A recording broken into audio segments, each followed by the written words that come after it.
We all have to hang up and get on with our beds. Emilia Carr is behind bars now, and she'll die behind bars, just sentenced to death for kidnapping and murder. Out in the very first interview with Detective Bowie walking in and telling me, you want to see that baby born, don't you? You know something? This is the time. This is our opportunity. Because you want to see that baby being born.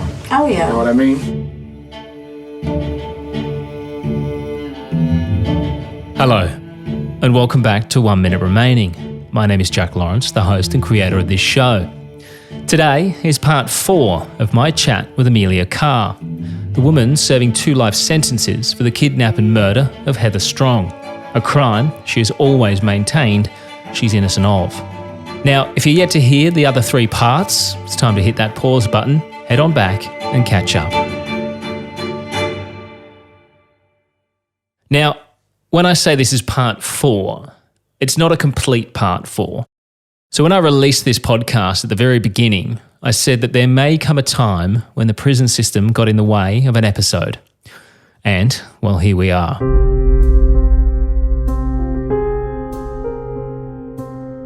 Now, I'm going to explain fully in a moment. But first, Amelia called me just the other week. We hadn't spoken in quite a while. And I'll be honest, at one point, I thought we might not speak again, as I thought she may have decided she no longer wanted to share her story with me. However, when she called through unexpectedly one morning, she was audibly exhausted and frustrated. Now, the idea of this show is to give these men and women a voice. But I don't want to just give them a voice to be able to sit there and tell their stories of crime and misfortune and say, well, thanks very much, have a good life. I also want to get a picture of what it's like inside these places day to day. So sometimes, when they call, I just let them vent. Because no matter whether you're incarcerated or not, everyone just needs to vent once in a while. And this particular day, Amelia wanted to do just that.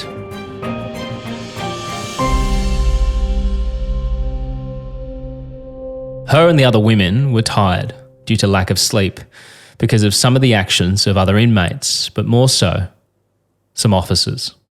This is the problem. They do not view us as human beings. They view us as inmates. They view us as less than. And so they treat us as though, oh, well, you guys are in here. This is what you're going to do. And like I was explaining to someone, we have maintenance workers. So these people sometimes deal with electricity. They don't sleep at night, and they're supposed to deal with electricity. And what happens if they get electrocuted? Oh, well, that's just an inmate. You replace them. Yeah. It's horrific, the type of lack of humanity that exists here.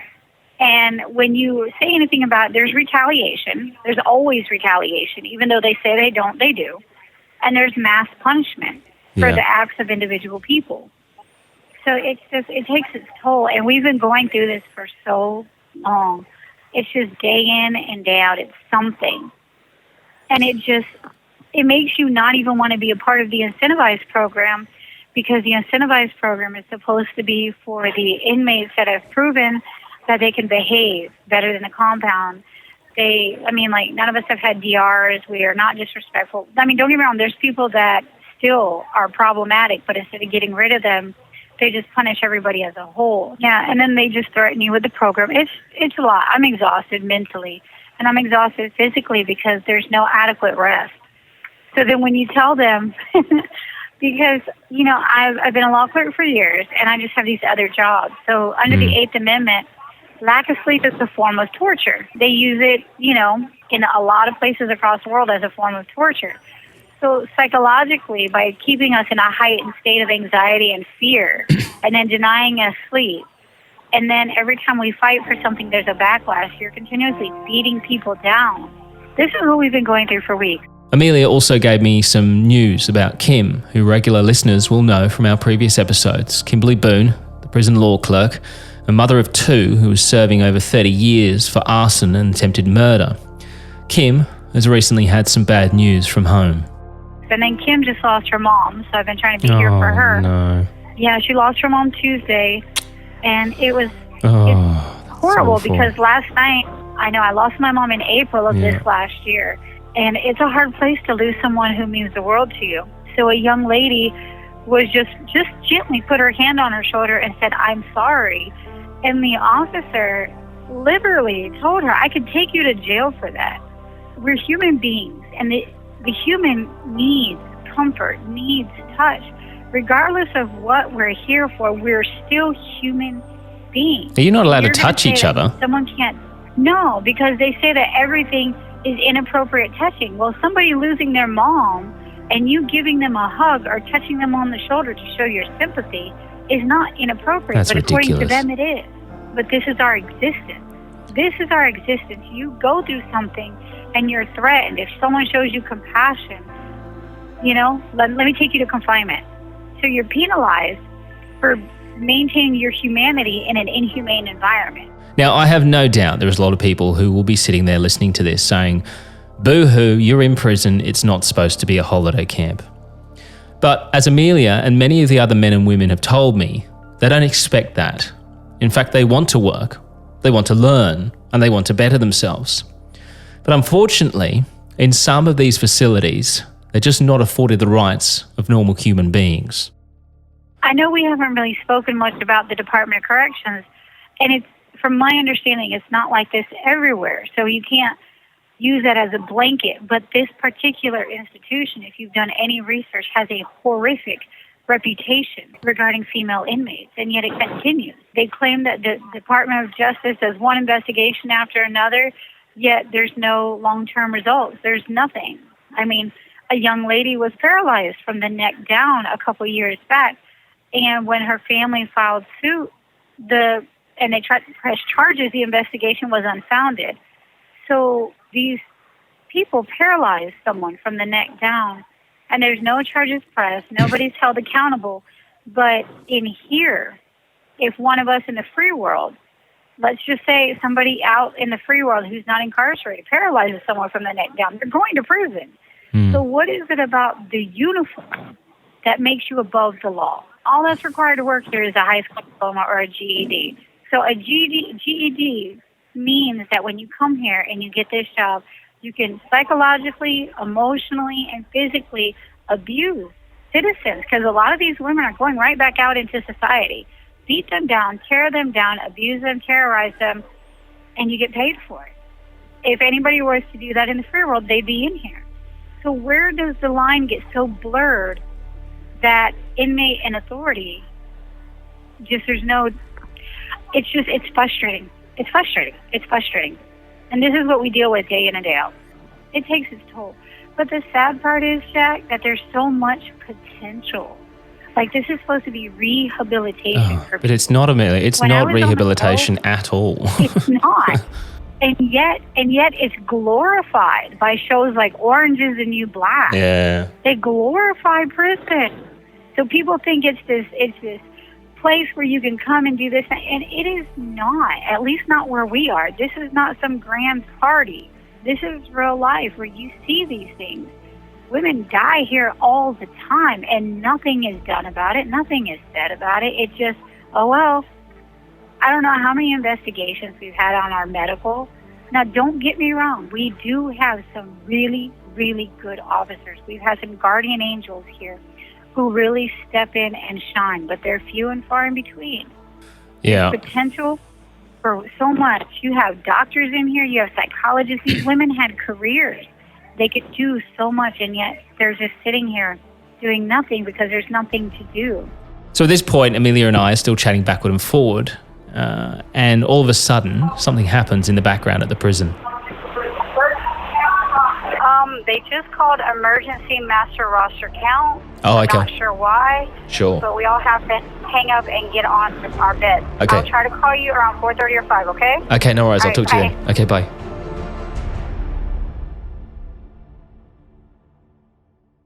Now, since that moment, Amelia and I have been unable to get back on the phone with each other for us to finish her story. So here's where we're at.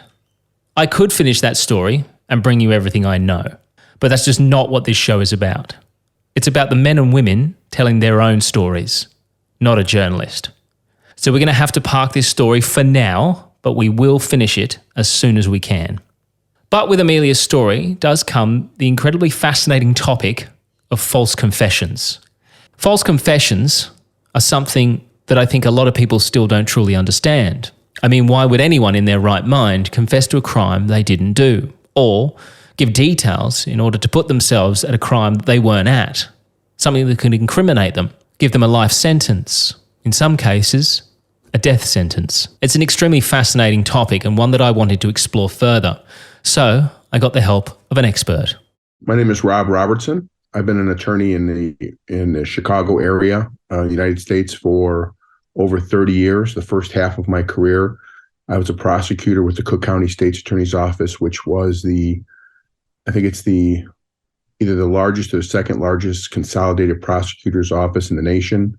I handled everything up to including murder cases, number of murder cases, including at the time death penalty cases. I left the office, and in the last 15 years, I've been handling the flip side of things. I do criminal defense and civil rights, so the other half of the coin. And I've represented in that capacity a number of people charged with offenses up to and including murders. Rob is a man who's had an incredible career and has a vast knowledge of this particular topic. I find it a fascinating subject, and I think it's still one that people probably don't understand truly. I think most people would just are of the opinion an innocent person would never admit to a crime they didn't do. But it's obviously been proven time and time again now that they will under certain circumstances. Oh, yeah. So, I mean, what's your experience with wrongful confessions? I think I think you summed it up very nicely, Jack, that I think the majority of society doesn't believe that false confessions occur. And it's based on the simple proposition that, hey, no one would ever confess to someone they didn't do. As a prosecutor or as a defense attorney, you always had to examine whole aspects of the confession, the circumstances under which it was made, who was making it, why they were making it. And you wanted to look at that confession with a critical eye. You just didn't want to take it and run with it. Even as a prosecutor, as a defense attorney, you want to attack it in many different ways. There are certain things about an individual's own makeup which may make them more inclined to confess. You have some people who may suffer from some type of psychological or psychiatric disorders that make them kind of compelled to confess. You have people who have been coerced into confessing in some instances. What I don't think people understand is you can have a coercive environment that naturally kind of occurs in the police setting. You have someone who you've kept in a small room, possibly for a couple days. You're their only contact, or the police officer's your only contact with them, talking to them. They may be stressed, limited sleep, exhaustion, first time it's ever occurred to them, and that could cause them not to think properly. And they may start saying things that they don't believe that absolutely didn't happen. So that's why it's important to look at these things critically. Over the course of the journey of doing this show, I've watched a lot of interrogations, and I don't think we can call them interrogations, interviews, but they are. Some of them are interrogations. I mean, they're really intense. You've got detectives that are, in some cases, almost sitting in the person's lap, really in their face, going, tell me what happened. And also, what I found incredible is that in the States, they're allowed to, I don't know if everywhere else, it's just I'm looking at the States, so this is why I know this from there. The detectives are allowed to lie to the person they're talking to in order to help them get that confession or to get more information. Yeah, that's something that, it's kind of funny because as a prosecutor, we would do a tour through what was called the felony review unit, where we would actually go in and talk to suspects and talk to them about what potentially happened and see if they would confess to us. But while the police officers could lie to them under law, it was going to go up to the United States Supreme Court, I think, maybe last year. We as prosecutors, as lawyers, as officers of the courts, could never lie to a suspect. Okay. We would have to, if someone would say, would ask you a question, you have to be honest with them. Right. Flat out and say, no, that's not the case. And, with the Miranda warnings, you also have to tell them, hey, you don't, the whole bit, you have the right to remain silent, anything. You have to make sure they understood that. And that's particularly important with juveniles and people who may be a little bit slow. Because, I've had people, quote unquote, confess to me. And as you talk through it, they're not really confessing. They may be like nodding, kind of repeating things back, or just maybe saying what they've said. You got to kind of look at it critically, kind of get underneath the underbelly. You also have some people, I have had some people who are just tired of the whole process and said, yeah, I did it. Just to get it over with. And you, instead of taking that and running with it and saying, haha, I got a confession. Hey, listen, you don't want to be saying that if you didn't do this, you have to explain that to people. A lot of the rooms are built small. And if you get one or two officers in there, that's definitely going to keep it crowded, even in the best intentioned scenarios. But I mean, we have I'm sure like your country, we have a lot of wide variances within the country of what is commonly accepted police practice from East Coast to West Coast, North to South. So we here in the Chicago area suffered through a period in the 80s and 90s with a police commander by the name of John Burge, who was wound up becoming notorious for torturing suspects and getting confessions out of them. Wow. And there's been a number of multi-million-dollar lawsuits after people have spent 20, 30 years in jail on these false confessions. According to the indictment, former Commander Burge, while working in Area 2 as a detective, later a sergeant and then a lieutenant, participated in and witnessed the abuse of people in police custody. Sean Tyler and his brother Reginald Henderson have been out of prison for 3 years now. Both spent the better part of their lives in prison, serving about a quarter of a century for a crime they had nothing to do with. They say they were tortured into confessions for murder by officers trained by former police commander John Burge. Chicago City Council just signed off on a big settlement for two men who filed wrongful conviction suits. It's just the latest payout for police misconduct tied to disgraced Commander John Burge and the officers under him. And I mean, these were done by sworn police officers. So in the wake of that, acting as a prosecutor living in that environment, you have to be extra careful, and make sure that everything was on the up and up. Because some people actually do confess, Yeah, of course, yeah. Some people will tell you, hey, I did it. And some people will say, I did it, and then afterwards will want to take it back. But eliminating false confessions, I think it's been great that there's been so much work that has exposed not only like what I would say are the coerced hard confessions where it's just done through physical abuse or, threats against the person or more likely others. There have been instances where, stuff. Yes, like your kids are going to get taken away. We're going to put this case on your wife. Those are situations that it's not physical coercion, but sitting in a room and someone's telling you this and you're scared for your loved ones, you may actually, confess to something you didn't do. It's interesting. I'm talking to a lady at the moment who, I mean, we won't, it's too hard to, I think, to try and sit here and work out whether or not, she did give a false confession, but it was that situation. She had, this gentleman that she was dating. I don't know if you've heard of Emilia Carr, but she's a lady in Florida with her, a guy called Joshua Fulgham. Essentially, his wife ends up being murdered. He admits to the crime. She says that detectives off camera were feeding her information about the crime itself and saying, look, we want to put this guy away. You want to go home to your kids, don't you? You've got 4 children. Also at the time, she's 8 months pregnant. So she's got a baby on the way. And I mean, the first thing the detective said to her when she sat down, this was before they even knew where the lady was or that she'd been killed at all. The first thing he said was, literally the first thing out of his mouth was, you want to see that baby born, don't you? You need to help me. I appreciate you coming up here. How far along are you? I'm 8 months. So you're 8 months? Yeah. Okay. Trying to get some things together. We try to sort out some differences and get a clear understanding. Oh, I'm hoping you guys find her. I mean... Well, we're going to find her with your help. Because, I mean, it'd be... With your help, we're going to find her. Okay? And I need you to understand that. I need your help. And I'm here to help. I mean, we've got kids who need both parents. If you know something, this is the time, this is our opportunity, because you want to see that baby being born. Oh, yeah. You know what I mean?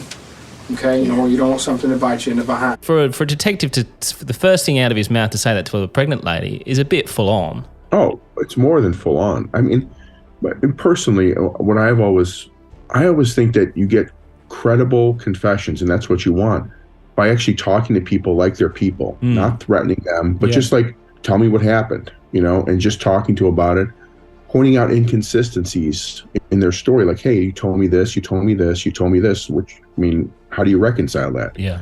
And at some point after they run through all the stories, they'll feel like, I can't keep lying like this. And then there is a natural compulsion to want to tell someone what you've done, to want to come clean. There's a lot of good in people, and they've been taught from a young age, in most instances, the police are good and they want to tell them something. What you thinking about? Stay my heart, man. And my baby. A lot of shit couldn't work. It's gonna be a long, hard road, you know that. Oh, I know. And I want to pay for it. I got to pay for it. But in terms of that type of repugnant behavior, that should have no place anywhere. And it's still, you could, as you've learned, as you go through the states, it still happens. I think primarily because we have a lot of police officers out there who are still, the 30-year veterans who are still operating on the way things were, the way things are. I think recording is great. I wish every time I talk to someone, it was recorded. It would have been great, because you get word for word, you get reactions. There's none of this like, oh, he said this. No, just listen to what I said, And I think that the more we've gone into that realm, the better it's been. She said to me that multiple conversations happened in other rooms off the record. So there's no way of corroborating what she's saying, whether these conversations did happen. I've noticed within the recorded conversations, she mentions things that would make me think that what she's saying is true. Like at one point she says, I was thinking about what you told me in the other room about my mum's trailer. And then she kept saying to them, for some reason, she would say, is this on the record? And they're like, yes, this is on the record. So it's like, why is she asking that question if they're not being had off the record? Those are great points. And I think that that's certainly something there. Like what we have here now is it's recording the entire time someone's in a room. Yeah. So you get hours and hours of recordings of people sleeping. Just sitting there, yeah. Just sitting there. So when they're taken out to the bathroom, you see exactly how long they've been taken. You see who takes them. They're off camera at that point, but I think that would be a preferred way. And with the way videos are stored nowadays, there's no reason why you can't take that amount of digital footage and just keep it, at least for the life of the case. Yeah. I think that might solve it, or at least not solve it, but at least help. You're always going to have that claim, though, that if an officer wants to do something that's coercive or illegal, and he knows his or her interrogation is going to be taped, then it's always just like on the way to the station. They'll do the ride. Let's take a couple tours around the block. Yeah, a few extra blocks. Yeah, exactly. And then you could always do that if you wanted to. The other thing I think that's very helpful, besides recording, is when you have more than just one or two people working a case, because I think when you can isolate the universe of knowledge of the misconduct to a small group of people, you have a better chance of like a conspiracy occurring, or a smaller, or people willing to take that extra step. Whereas if you have more people involved, you're much more likely to have one person just stand up and say, this isn't hey, right. Yeah, this is not right. I find as well, a lot of these, interviews that I watch, in fact, most of the ones that I've watched, there is an incredible amount of times when these people don't have legal representation of any form. Now, I know they've read their Miranda rights and they're told, if you would like someone here with you, then that's fine. But I just find it odd. Literally everyone that I'm speaking to where I'm able to watch their interviews, every single one of them have not got legal representation. Not one of them. It's kind of a self-fulfilling aspect, because it's very rare for an attorney actually to let someone talk. So it's a product of you're getting to see these without anyone having legal representation, because if an attorney is called on their behalf, the first thing you do, like if it was 1 o'clock in the morning and a client called me and said, hey, I'm being held down here for murder, I'd get out of bed, I'd go down to the police station and I'd lawyer him up. I'd tell the detectives, hey, listen, this is my client. He's not going to speak to you. Mr. Client, please tell the detective you're not going to speak to him without me. Okay. At that point in time, if anything happens after that, there's many more hurdles that they have to clear to show that, my client intentionally waived their rights. But I will say this, I tried a case where I was the trial attorney, not the person who took the confession. Rare instance where on a videotaped confession, an attorney actually sat in with his client while he was confessing to murder. And the challenge, they made a motion, the defense made a motion prior to trial to challenge the confession based on ineffective assistance of counsel, that attorney never should have let that person confess. So we had to litigate that motion. It was heavily litigated, but we wound up prevailing. But it was fascinating to see. I watched another case, Christopher Tapp, his name is. He confessed to a brutal murder that he didn't do. He was hooked up to a polygraph, and they did a polygraph, and they told him that he'd failed the polygraph test. Like, they were asking him questions, he'd tell them I wasn't there, or, giving them all the answers that he didn't do it. And he said, how did I do? And they're like, it's showing that you're lying. How did I do on that one? You show a heart reaction. Was everything major heights and your deception? Christopher Tapp was arrested in 1997 for the rape and murder of Idaho Falls teenager Angie Dodge. He was eventually released from prison in 2017. How does it feel to not have handcuffs on? Different. 20 years of living like that. This is it, Chris. First time you're walking out the door. Do it. Yes! Freedom! Woo! Thank you, everybody, for doing. It's like, how is that? Oh, I know. It's insanity. The polygraphs are, they're not admissible in court generally, but some people try to backdoor them in under the guise of, well, they just explain the circumstance of the confession. But they're really designed to, in many instances, the operators just cause additional stress in the person. Yeah. I actually watched a videotape of a polygraph that went on for like 40 minutes. And they're only asking 10 questions during the whole time. And, adjust your chair, speak up, sit straighter. And the guy was almost like it was some kind of bad game of Simon Says. At the end of it, and we actually tried this case because our client was in prison for 2 years, and civilly we tried it. And he wound up getting over $1 million for being in prison for those 2 years. They said he failed the polygraph, and they kept telling him, you failed the polygraph. Deception is indicated. They couldn't say on what questions he didn't answer correctly.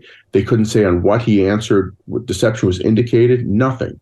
It was a complete joke. I think that some people will make true and valid confessions when faced with a polygraph. Sometimes before the polygraph even starts, they built it up in such their mind that, this is such a tremendously accurate device. I have to just say what I did before they tell me I'm lying. But in most cases, in a number of cases, I should say, with a polygraph, it's just if they take it, they're told, deception is indicated. I don't know if I've ever seen a polygraph given in a criminal setting where the person passed with no deception indicated. The best I've seen is inconclusive. Yeah. And even then inconclusive, they'll turn that around saying like, well, inconclusive means it didn't show that you were telling the truth. You must have been lying about something. So I don't put any stock into polygraphs. Yeah. I mean, I think if I was hooked up to one now, I'd be stressed, instantly. Yeah, especially if you were facing a murder charge and you were in a cell or in a small room with other people asking you questions, and you're like, basically, the rest of my life is going to depend on whether this machine says I'm accurate or not. I mean, that screams stress. A lot of time I've seen with these false confessions, you've got these people that say, well, they were so tired and so over it that they did just confess, and they thought, you know what, I didn't do this, so truth will prevail, and the truth will come out, and it'll be fine. I'm just going to say what they want me to say now to get this done because I've been here for 3 days or whatever it is. They've been questioning me for 20 hours nonstop. So they're like, you know what, whatever you say, this is how. And then truth doesn't prevail, and they end up getting life sentences and spend 20 odd years in prison. And when I watch these taped interviews, the ones that have been presented in court, I look at them and go, how can anyone? This guy started off saying no, had nothing to do with this, and eventually after you watch him, and then you see they start hunching over and they're holding their heads, they're visibly stressed and tired, but yet they're still convicted. It blows my mind. I agree with you 100%. I think that's where you really need to be careful when someone is wearing down, whether it's a product of their conscience getting to them or if it's just a product of the environment that does it. Sometimes that's hard to tell.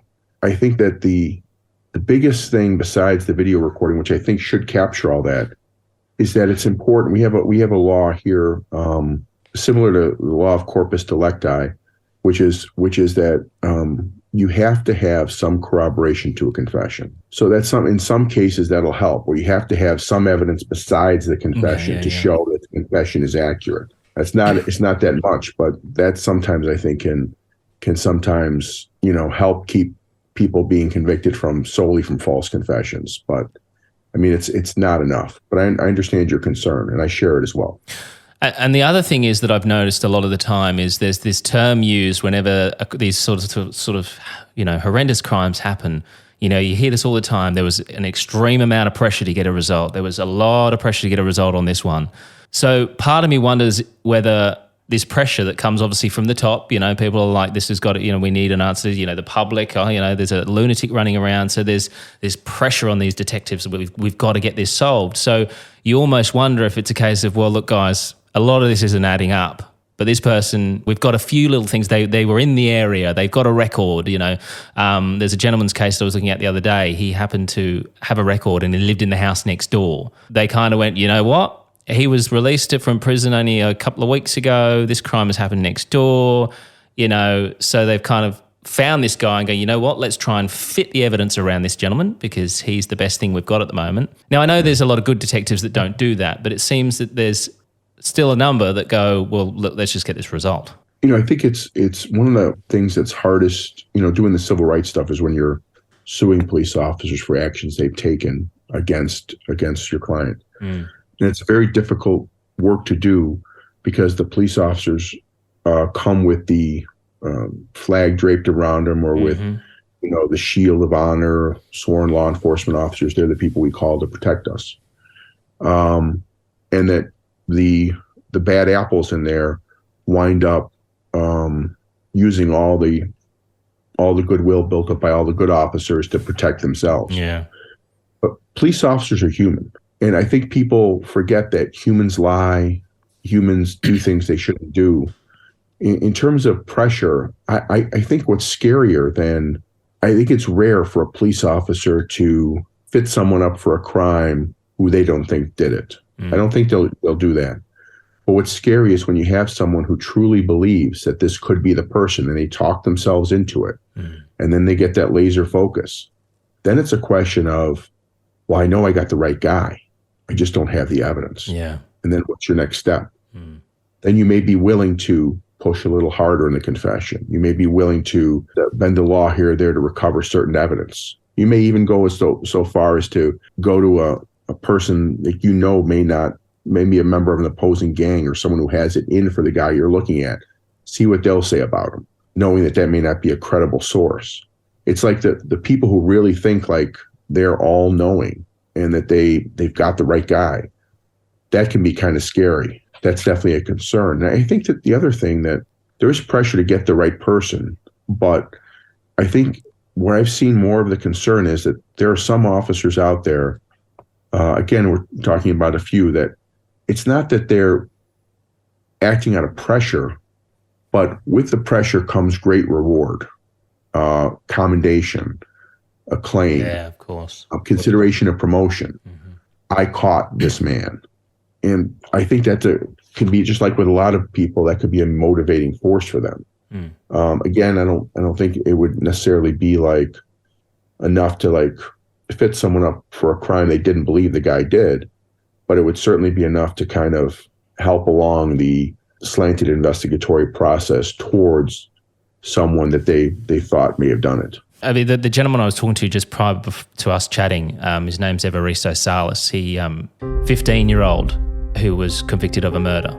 And he had that situation where the arresting officer was, I think, pretty sure, like he had a history with this guy. Like he wasn't like a squeaky clean kid. He was part of a gang. He was doing stupid things as kids do, vandalism, all that sort of stuff. And this murder happened, and he had some history with this kid. So the first thing he did was knock on his door, say, all right, I want you into questioning. And there was no evidence to fit him to be at this crime. But I think he was so adamant that this kid had done it. Look, I'm telling you right now, I had nothing to do with this. And at first I'm thinking they're just making up stuff because, that's what they did. They always snatched me up, took me to the police station and interrogated me the same exact way. And it was always those two officers or another two. So it was almost routine. I was like, come on, man. I mean, I told Rivard, I said, you know me my entire freaking life. And I told him, look, I didn't have anything to do with this. I don't know who's saying what, but I'm telling you that right now. And I'm already in tears because this is freaking me out because I can see by his demeanor, he's not playing, you know what I mean? And he just didn't even care. He just looked at me and he goes, you didn't think we were ever going to catch you, huh? It was proven that he got an informant that he knew to lie. This poor guy's still in prison. The informant came out and said, he made me lie. The informant situation is one of the quieter, dirtier areas where misconduct can occur, because it's twofold. One, if you had a true informant, someone who was reliable, who was involved in the criminal milieu, you'd want to protect that individual, and you wouldn't want to let everyone know he was your informant. So the law protects the secrecy of informants. It's a big thing to get an officer to turn over exactly who the informant is. Yeah, of course. On the flip side, that's when you have a much less of a chance for your informant to be revealed. The idea that you can say a lot of things. Oh, Jack told me this. Oh, my informant told me this. And all of a sudden you're kind of filling in the backstory for what you want for probable cause or reasonable suspicion, where you can go out and start building an investigation against someone whom you have a predisposition to believe did it. And again, I think that, good police officers, bad police officers, they see a crime, and if they've had experience with someone, sometimes someone will pop into their head, and then if they don't challenge it, if they have that tunnel vision, it creates the recipe for a potential disaster. It could ruin someone's life. Yeah.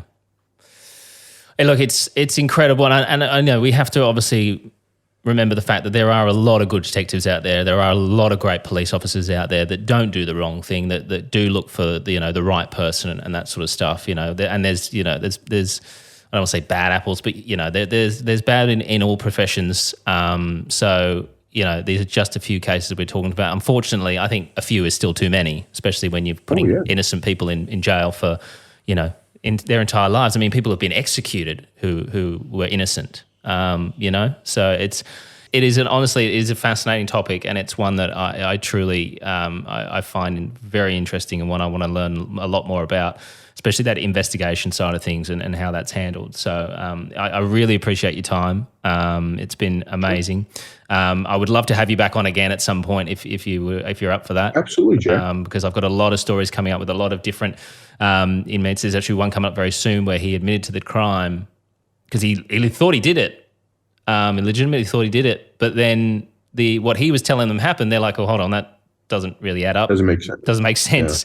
Yeah. We need to change this slightly because you're giving us a confession, which is great. You really think you did it, which is also great, but you're not quite giving us what actually happened. So it's incredible. It's mind-blowing. Yeah. It's mind-blowing. Sometimes you have that, and I'd love to come back. Sometimes you have that with a guy.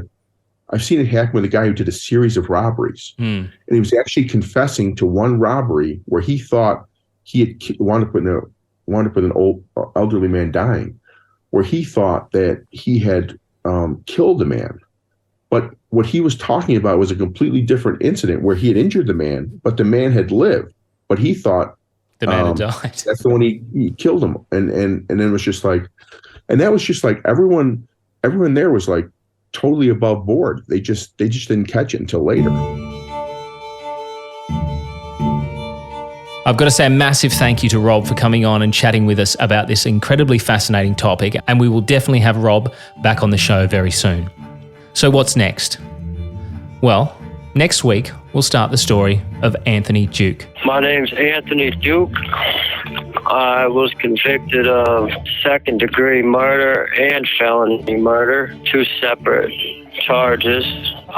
First-degree home invasion, larceny in a building, felon in possession of a firearm, and 5 felony firearms, one for each one of the charges I was just mentioned. A man who has certainly never confessed to the crime he's been convicted of. In fact, upon his sentencing, he stood and looked the victims' families dead in the eyes and told them he was innocent. Steve, Ken, and Mike, I'm innocent. Ron was and still is the only man that I've ever respected. Tony was convicted of the murder of a man called Ronald Hauser, a man from Livingston County in Michigan. And all I'll say is, the more that I started digging into Livingston County, the stranger things I began to uncover. I don't know if she wants to get involved and stir a bunch of crap up again. I'll give her that message. I very much appreciate you calling me back. Thank you. That was her. That was definitely her.